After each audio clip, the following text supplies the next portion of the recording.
Welcome to the Grow Your Law Firm podcast, brought to you by Pilma. This podcast helps lead lawyers to more growth, profit, and freedom. Here is your legal marketing expert and host, Ken Hardison. Well, hello, everyone. This is Ken Hardison, and welcome to another episode of Grow Your Law Firm. Today, we have the pleasure and honor of having Eric Morgan with Roux Advertising out of New Orleans. Glad to have you back, Eric. He's been on our show before, and Eric spoke at our last Pilma conference this year in May and did a great job. Appreciate you doing that for us too, Eric. Oh, I loved it. I had a lot of fun. Saw some old friends, met a couple of new friends. We had some fantastic conversations. Listened to a couple of the speakers, which was a fantastic lineup. And, as always, you guys hit it out the ballpark with that event. So a ton of information. I heard a lot of people say great things and said they walked away and got on a plane and went home with, a laundry list of ideas and thoughts. So, kudos to pulling off another fantastic event. Well, thank you. Thank you. So we were talking before we started the show today and what we were going to talk about. And I think I want to talk about streaming over to OTT versus broadcast, and what do you see is going down? I mean, I know what I've been seeing, but I mean, you've got clients, I'm sure, doing it or thinking about doing it. I'm hearing firms are getting into it, but I'm not hearing great things. But then I hear some people, they're still in it. So I don't know. I mean, it's kind of in its infancy, I guess, in a way, but not in a way. I don't know. That's where I want to pick your brain today on this, see what you think. No, thank you. I can't figure it out. I'll be honest with you. There's a lot to figure out, and some of it, the jury is still out, and it's going to be some time. And yes, we have clients who are doing it. We have clients that have done it, and we have clients in, other categories that are doing it as well. It's a hot topic. It's been a hot topic for a couple of years, and, we've written blogs on it. I've probably spoken about it and presented on it, and we constantly get phone calls where it's like, I want to do this. I want to do this. And part of our job is to, one, let's talk some people off the ledge, because let's not just jump into something just because the firm down the street is doing it or somebody talked to you about it in a mastermind group and all. And so really, my background, I've always said, is planning and buying media. And so extremely fitting to the topic. But I'm also, quite frankly, a strategist, and it's understanding what streaming is, understanding the purpose it plays, understanding the role that it will play in your marketing efforts in comparison to what broadcast is, what the role broadcast plays, and so forth, as well as what those two channels, those two tactics play in the lives of consumers. So what role do you think streaming should play at this point? I mean, it might be different down the future, but right now, what role do you think it's playing or should play?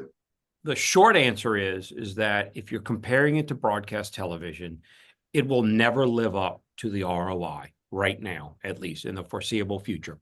And I get it. Everybody's cutting the cord. I'm a cord cutter. I cut the cord in 2018 or 2019. I can't remember. I get all my TV through Hulu Live. But at the end of the day, and we've seen it firsthand with our clients, we've seen it firsthand clients in different categories, in different markets with different creative. We've seen it and learned about it in reading case studies with other clients. So it's not just our clients in other industries. In that the ROI is just not there. Now, just want to say that doesn't mean that it's terrible and it's a bad place. But when you compare it pound for pound against broadcast television in the legal marketing space, we have yet to see or hear about a campaign where it is doing as good, if not better, to increase the brand, but also, and most importantly, increase call volume that turns into cases. The downside is that knowing that and having seen that is that OTT is still expensive. I mean, it's still costly from an efficiency standpoint, and a lot of these platforms are pricey when you compare it to a broadcast TV. And so the ROI is not there, but the price is still high. So it's a hard sell, quite frankly. Now, what is it good for? So at the end of the day, look, all of our habits, and as we get older, and 2 weeks shy of my birthday, as we get older, our consumption patterns are changing.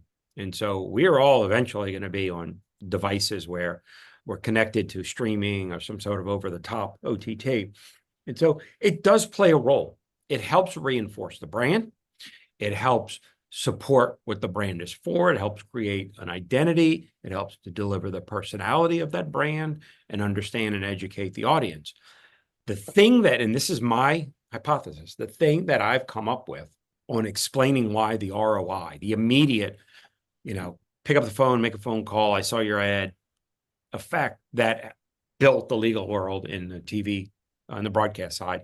The thing that I feel is the driver on why the ROI is not there, calls, is that this device, all right, or your set top, your streaming device on your dresser or wherever it may be in your house, the TV, it's a completely different viewing experience, period. From the consumption standpoint, from the person sitting on the couch, sitting in their living room, sitting in their kitchen, it is a completely different experience than how I grew up with good old-fashioned, cable, or even before that, rabbit ears, where that experience was loose enough to the point where if I saw a commercial, I was willing to pick up the phone. I was willing to interrupt that experience, pick up the phone and make a phone call, right? It's different, okay? And you can see it in your kids, all right?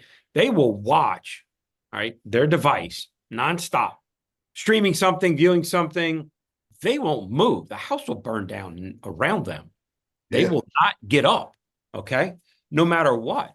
And that's, granted, kids, but that's the same for adults. Those who are migrating over to that streaming thing, they're doing it for a reason. Yes, there's a dollar standpoint, and there's a cord cutting, and there's a, save some money and get more of what you want. But it's the experience. It's no longer linear TV. It's I'm in control of that experience. And part of the I'm in control is I'm not going to pick up the phone and make a phone call based on an ad. That's my hypothesis. And it's been a challenge. It's been a challenge for a lot of industries that it is not, and I know we do traditional, 30-second TV spots and billboards and, all the usual things that we do in the marketing world, online and offline. But at the end of the day, this is direct marketing, and it does not support a direct attribution to phone calls. Now, I will also say that, nobody is really doing it in such a saturated level that they could also, not even a direct attribution, but even in an indirect or, a couple of levels down, where people are not doing to such great extent where they can connect the dots to, well, we did some streaming and we did these other things. We did some more streaming and the phone rang and we signed a nice, case. And I say that nobody's really doing it in great detail. It's because, quite frankly, it's impossible. The market in the streaming world is, mobile device, set, a TV on your wall in your living room, whatever. So fragmented. There are so many platforms out there, from the household names that we know, like the Netflix and Hulu's and all that stuff, to the other end of the spectrum, which is the Crackles and whatever, the Fubo's and all that. There's so many. In order to get an audience base that is sizable enough that if you got actual momentum, then you would make the phone ring. It's so hard. You have to buy so many platforms and so many systems. It's so fragmented right now. Now, there is consolidation. There will be more consolidation over the next couple of years where you're going to end up with a handful. That's one thing that actually could change the dynamic of this industry and hopefully pump some ROI, some direct ROI in there for the marketing world. Yeah, I saw, I don't know if it was in the Wall Street Journal somewhere, where Disney is finally, their streaming services for the first time ever turned a profit. They've been losing money because the deal is, you're right, there's so many of them out there. You've got, well, I don't even know it all, but I know myself, I believe how many I've got. I've got Paramount, Peacock, Apple, Netflix, Amazon, Hulu, okay, YouTube. I'm counting seven. I'm counting seven. Yeah. I got seven. You know what I'm saying? And so, you know what? Sometimes I still can't find anything I want to watch. I mean, I know it's crazy, right? Because when I was growing up, they had three networks, but we can only get two of them. I got ABC and CBS. You can get NBC, and that was it when I was growing up. You can watch one. You had two choices. I'm there. I'll be 54 in 2 weeks. I remember having to get up off the couch and go change a channel, smack it upside the side of the TV, fix Yeah. the rabbit ears. Yeah. I remember before there was a Fox, that was in the late 80s. I guess it was Yeah. 88 or so when Fox rolled out. I mean, I remember you only have 2 and 3, and you would watch the local affiliate that was, unassociated with any of the big ones. And so, no, look, I get it, but it is a streaming issue. I mean, it is a saturation issue.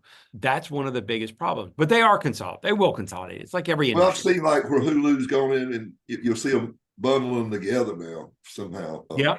And You know. yes, they're going to bundle. And I think the name of the game is, in like a lot of industries, even with social media and so forth, for the longest time, a lot of those platforms were never making any money, is that the money is not necessarily in, the subscription services. The money is in the data and the information for these things. And that's what it all accounts for. It's like they just want more people so they can get more data. And then eventually some investment firm or some big, Disney or somebody's going to buy them, and they're going to all merge into one or a handful. I mean, it's just going to happen.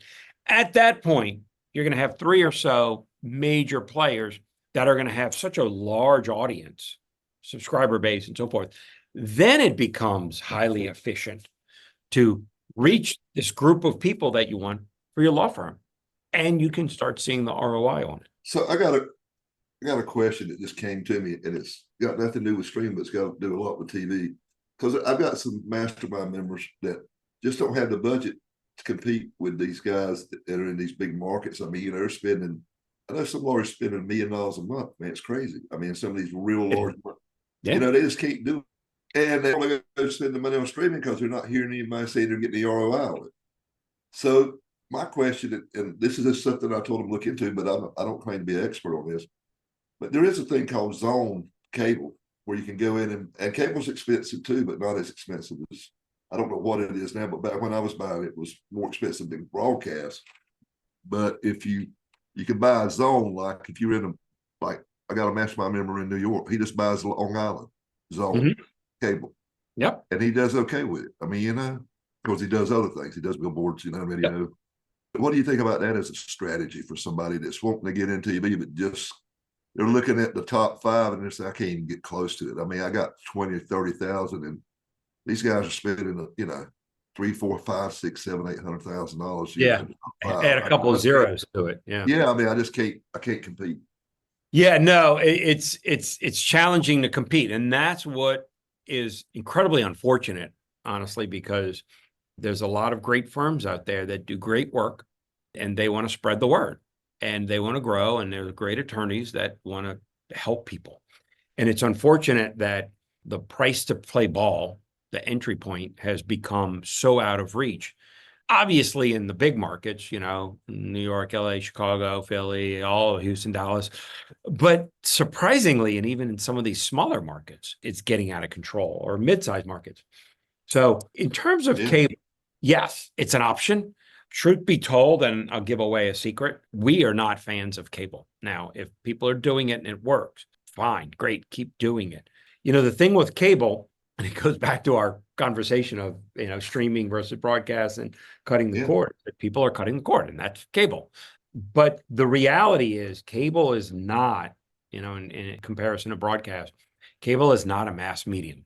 It's just not. Again, it's fragmented and diluted because cable has, 100 channels more. And so it's a very niche. And so, yes, it's still kind of pricey, but you're not getting the big eyeballs that a broadcast station does, the NBC, the ABC. It is literally, if you looked at the ratings, it is night and day. And unfortunately, cable systems don't charge night and day. They still charge, a pretty penny. Again, firsthand knowledge where we've got clients who have been successful at growing their firms with broadcast, and they've been on cable forever, and they've been in very healthy, strong cable presence, reach, frequency, and so forth, number of spots. And at one point, for a couple of clients, they were like, let's pull the plug on cable, pull the plug. Zero dip, zero dip. Like the market didn't blink an eye. For one of those, 6 months later, let's go back. Got back, zero left. It's like it's not even there. So we're not huge fans of cable. If our client asks, we explain our position.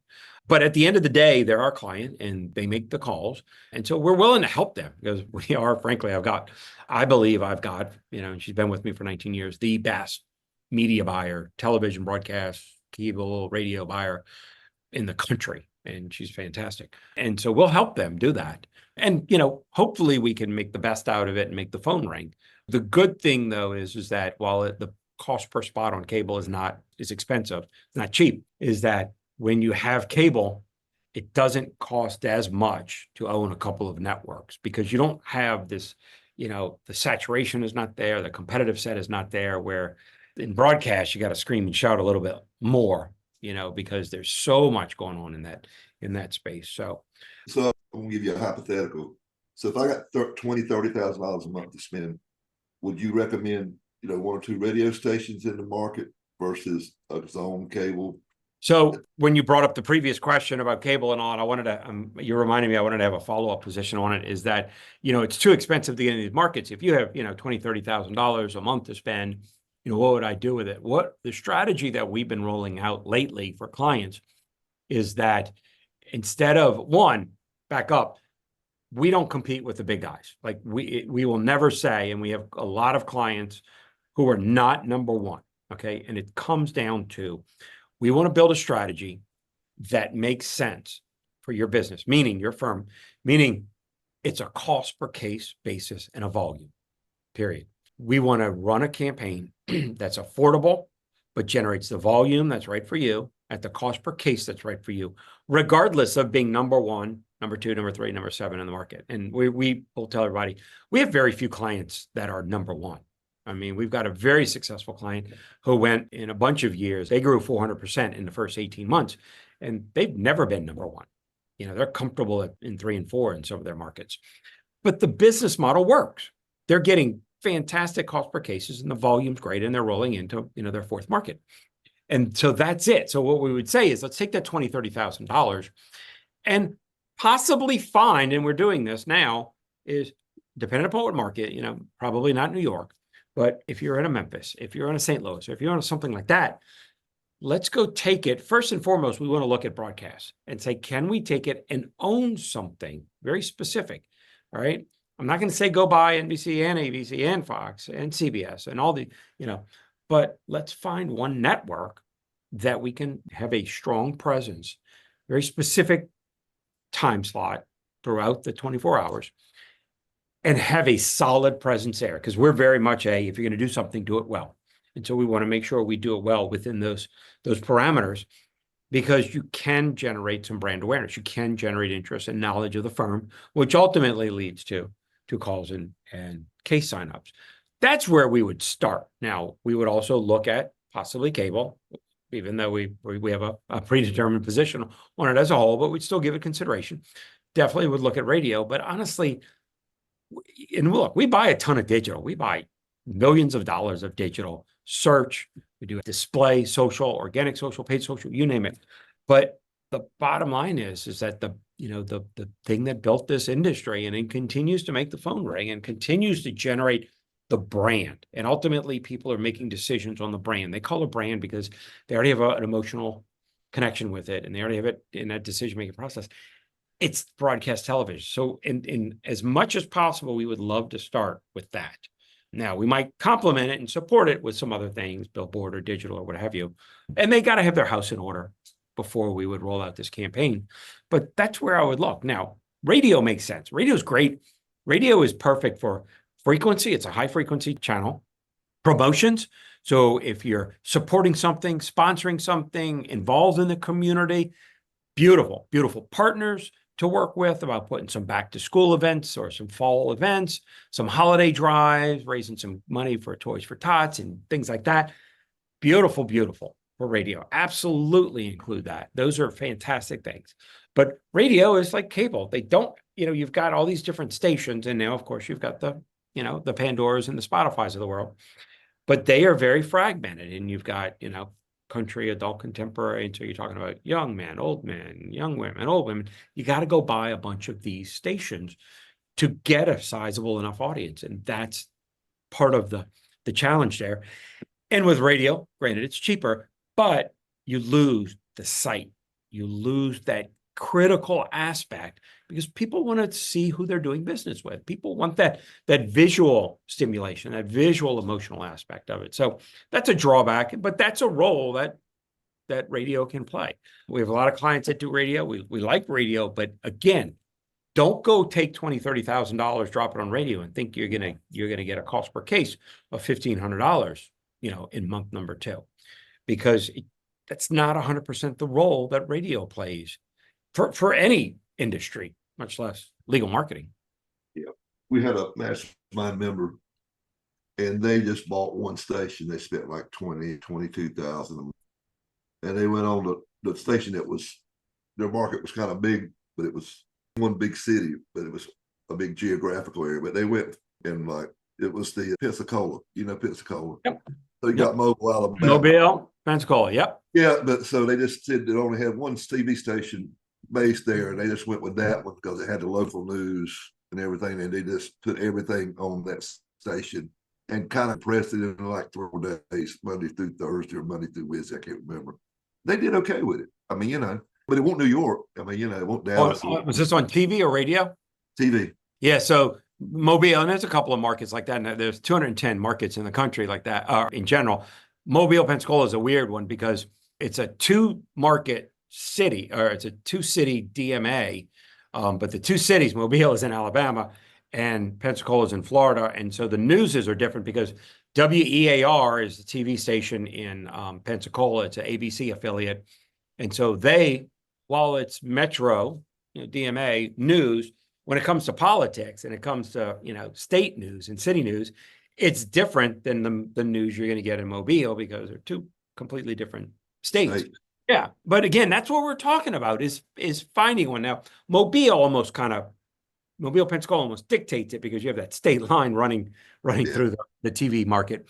But it's that, and look, this is it. This is the conversations we have, and this is the fun and exciting part about it. I get all riled up on it because what's specific for them in Pensacola because of them and their competitive set and who they got in Pensacola and the whole TV Mobile Pensacola thing is not right for somebody else. All right. And so coming up with that, what do you stand for? And how can we translate that into the best use of that $20,000 or $30,000 a month, and get the ROI from it's a machine. Okay. This is a marketing machine. You have to keep feeding it. You got to get it off the ground correctly. So how do we build that so that it's a viable business model? And it's not, let's go be number 1, but it is, what are we going to do with that $20,000 or $30,000? What's our creative strategy? What's the media strategy? How are we going to get this going? What's your intake strategy? Because I promise you the phone's going to ring. And what can we own in your market, Mobile and Pensacola, for $20,000 or $30,000? And if it's just WEAR, ABC affiliate, great. Then let's focus on that. And what's the right time slots? What's the right day parts? What's the right creative? Is it Monday through Thursday only because we don't want to buy it on Friday, because less people are making phone calls on Friday. But we have you up on Monday because everybody gets into accidents on the weekends. And so there's a greater preponderance there. Those are the conversations that we're having. And that's the exciting part. It's like a game, it's a mystery. And we're there, say, this is what we see. This is what we think we can expect from this. This is what it's going to look like. Let's put this on paper. Here's how it's going to play out. We're going to look at it in month 1, month 2. How did last week look?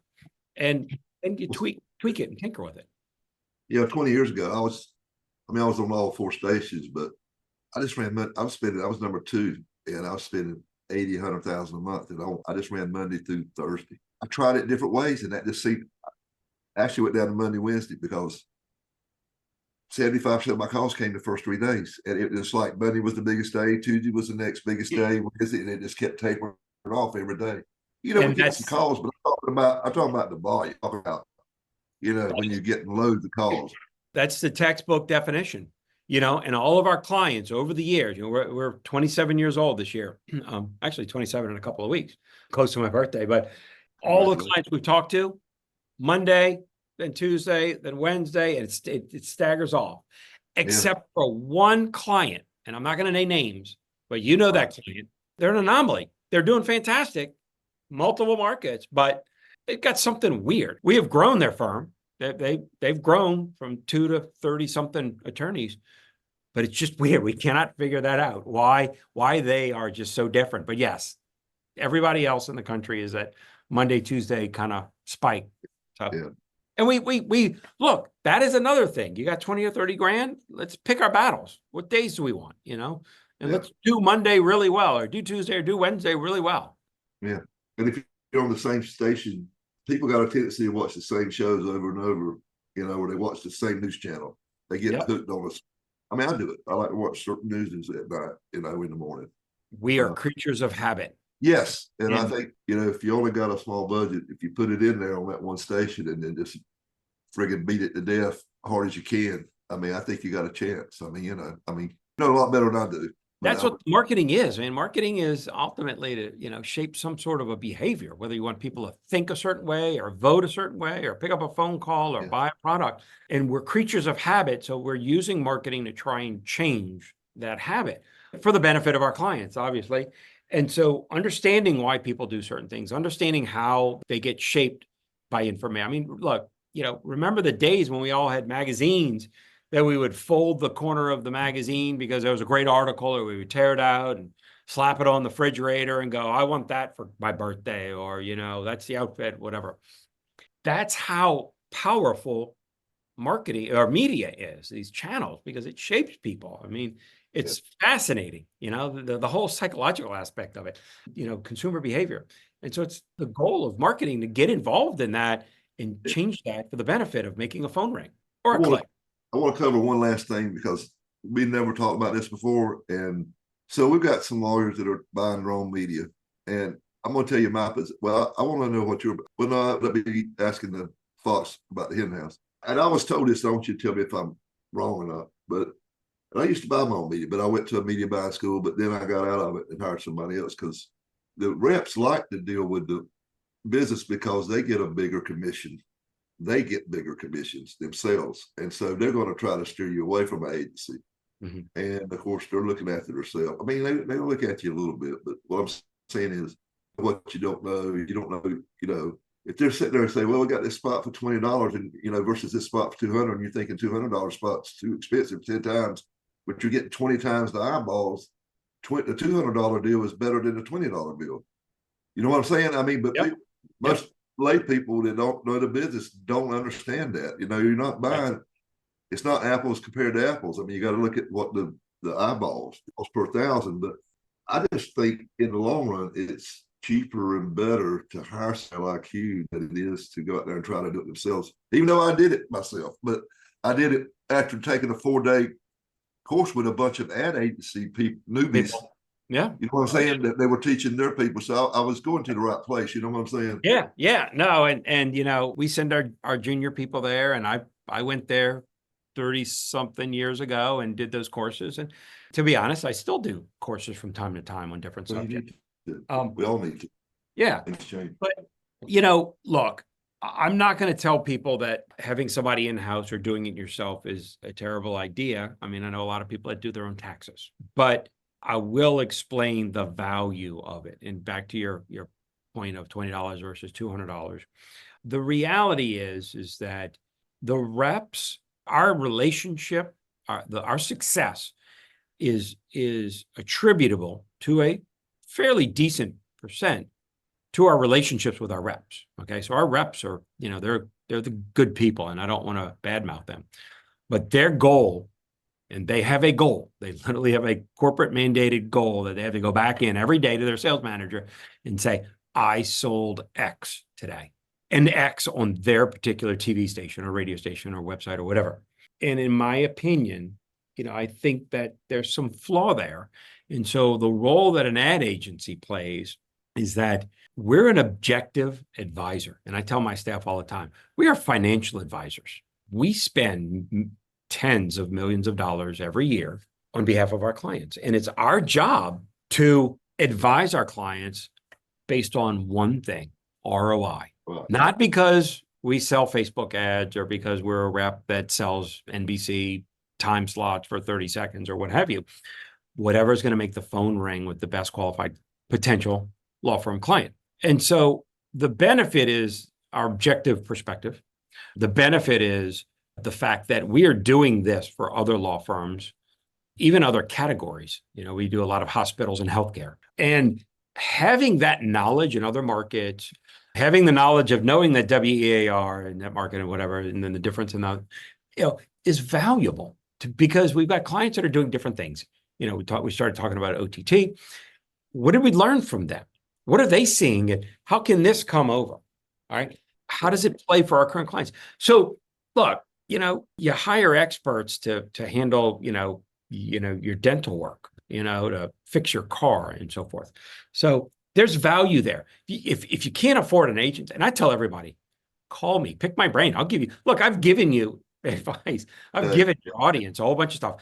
We don't believe in cable. That's one of the last things that we would look at. We do look at it, but it's one of the last things, so I'm happy to help anybody. But the reality is that I'd like to think that there is in my, this agency, 27 years old, my 30 plus year of advertising world experience in other categories, it has a lot of value. And so we can guide everybody from a strategy standpoint, from a planning, from where the budget should be spent, what the right costs you're using for those budgets, and the management and the reporting and the analytics and so forth.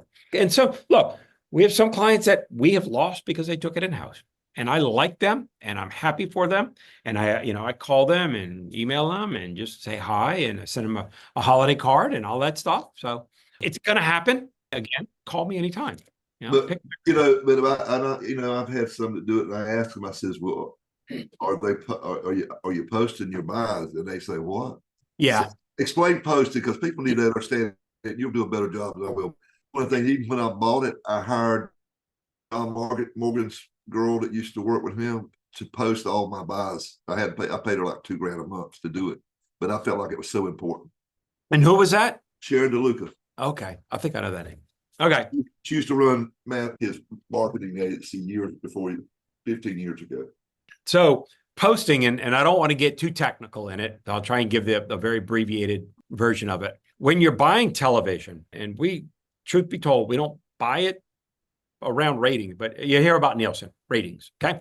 Number of people watching a particular show. When you're buying ratings or you're buying a show based on ratings, you're actually doing what's called a projection. You're projecting based on PUT levels, households using television, people using television, viewing levels, doing a projection to try and predict, because you're buying in the future, how many people are watching that show, i.e. what rating is that 10 o'clock news going to get, all right? It's just a projection. Posting is actually after the fact. If you bought that TV show at 10 o'clock for, a 3 rating, a post is when the actual books, Nielsen books, come in. And it's different now because there's more real time and there's more ongoing. And it used to be survey books, the Nielsen books were only done in February and July and May and November, I think, October. Anyway, you have to wait for those books in the old days to come out. And then you can actually look backwards and post it to see, did that 10 p.m. TV show actually get a 3 rating from my demographic audience that I bought?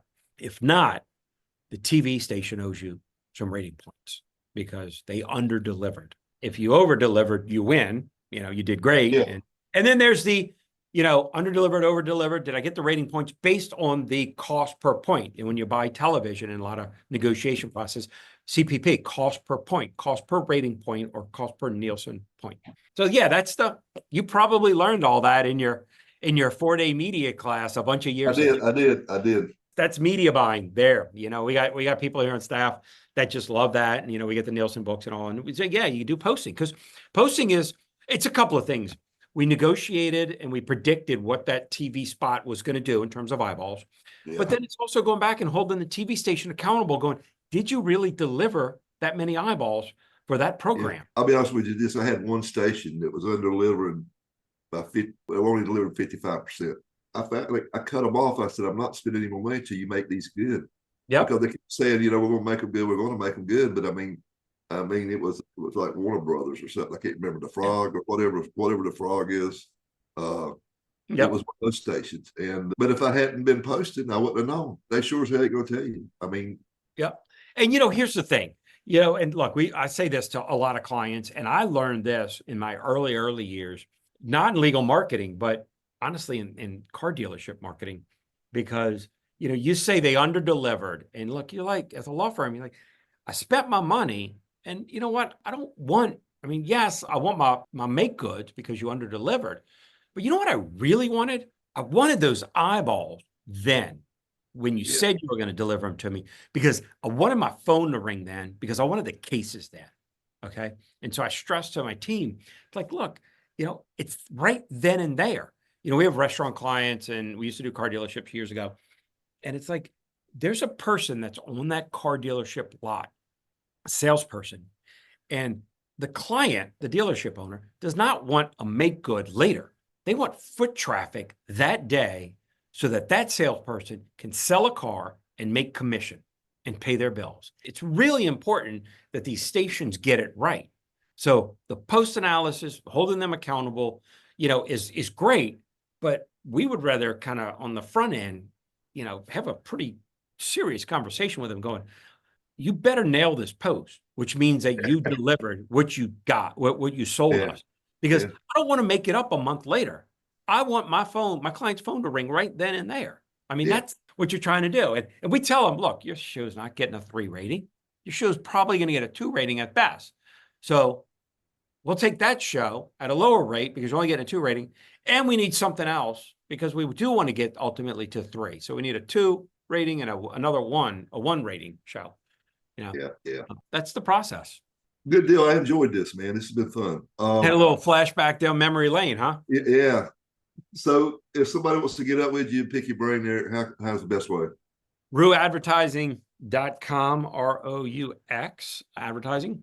I'm Eric, ERIC at Roux Advertising. And we're all on all the usual social media platforms. And email me. Look, I tell everybody, pick my brain. Love talking about this stuff. Point you in the right direction. If I can't help, I'll send you to somebody who can help, and love chatting. So I'm always around. Good deal. Well, thank you. And thank you. Yes, sir. Until next time, this is Ken Hardison, dedicated to your success.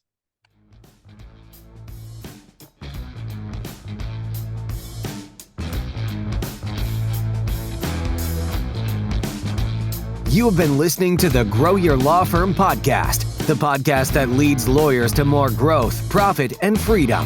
Go to growyourlawfirm.com to find more ways to market and manage your law firm. Please leave us a rating and review wherever you listen to your podcasts.